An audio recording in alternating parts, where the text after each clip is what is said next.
very, very special. On July 10th, 2026, Nina Kennedy walked onto the runway in Monaco with one goal in mind. Nobody in the stadium knew what was about to happen. In the next few minutes, this Australian would break 3 different records with a single jump. By the time she landed, she stood in a spot only a handful of women in history have ever reached. Kennedy stood at the top of the runway. The bar sat above her head at 4 meters 95.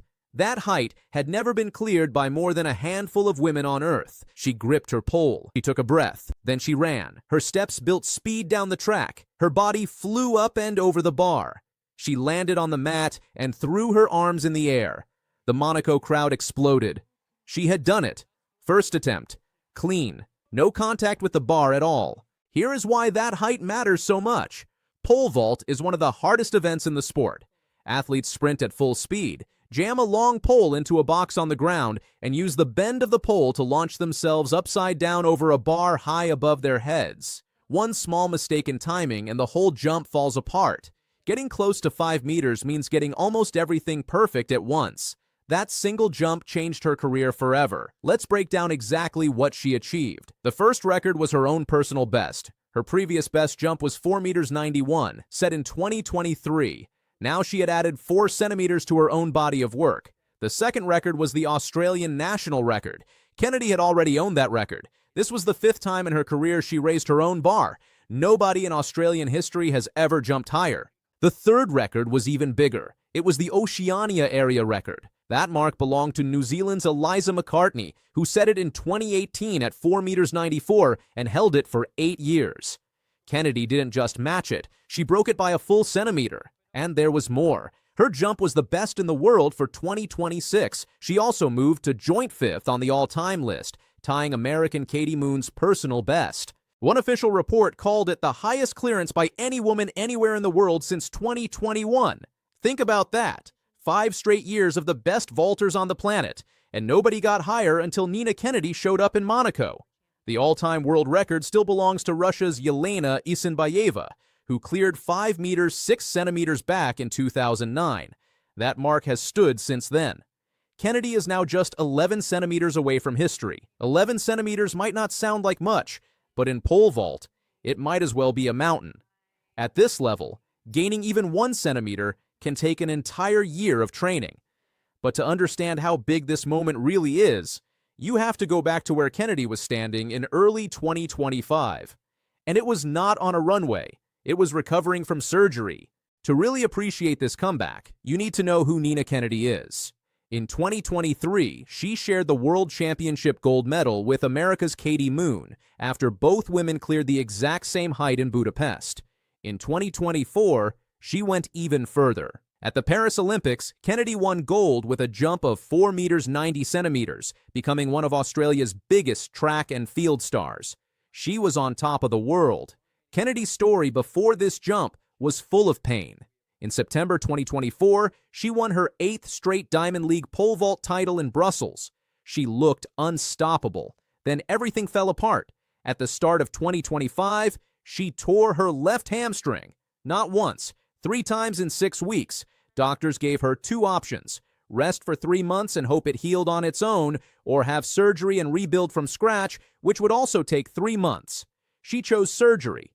"They cut me open," Kennedy said about the operation. She spent weeks on crutches. Her rehab was supposed to take 3 months. It ended up taking almost double that time. By September 2025, she thought she was ready. The World Championships in Tokyo were just days away. Then, in one of her final training sessions, she felt her leg strain again. Not the same injury, a new one. She had no choice but to withdraw from the biggest meet of the year. "Sport can be brutal, but injuries are just part of the journey.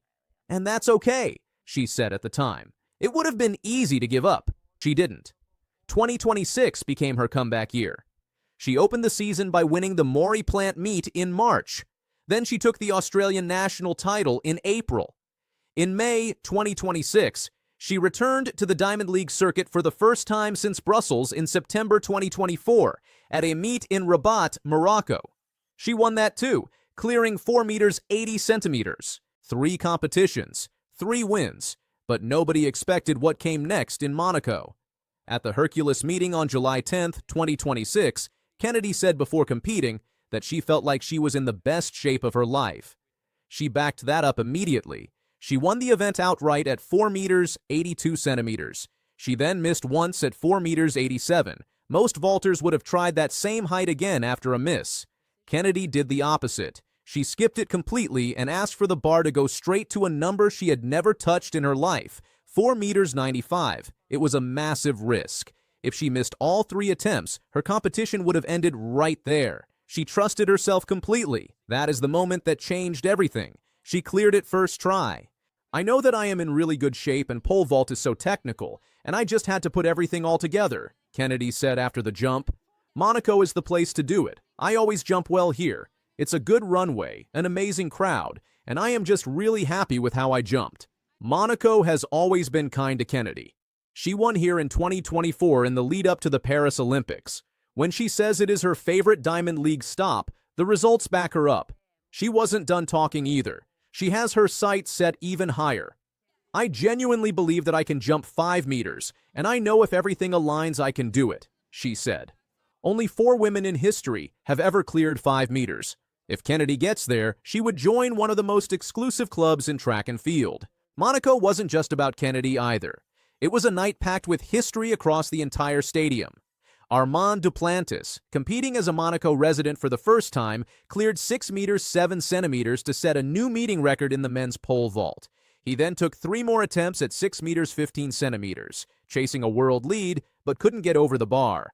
Australia's own Curtis Marshall finished 3rd at 5 meters 85, and he celebrated right alongside Kennedy after the competition. Kenya's Emmanuel Wanyonyi broke the world record in the men's 1,000 meters. Marileidy Paulino smashed the meeting record in the women's 400 meters, and Julien Alfred blazed to a world-leading 200-meter time of 21.51 seconds, the 3rd fastest in history. It was one of the greatest nights of track and field in the entire 2026 season, and Kennedy's jump was the headline. So what happens now for Nina Kennedy? The Commonwealth Games in Glasgow run from July 23rd to August 2nd, 2026, with athletics finals in the closing days. Kennedy already holds Commonwealth gold from 2022, and after Monaco, she walks into Glasgow as the clear favorite once again, chasing back-to-back titles with the world lead already in her pocket. In early 2025, Kennedy was on crutches. She didn't know if she would ever compete again at the top level. By July 2026, she owned 3 records from one single jump, and she was chasing a height only 4 women on Earth have ever touched. That's what happens when you refuse to quit. Surgery, setbacks, and heartbreak turned into one jump in Monaco that shattered 3 records at once, and Nina Kennedy is not finished yet. Let us know in the comments if you think she can become the 5th woman ever to clear 5 meters.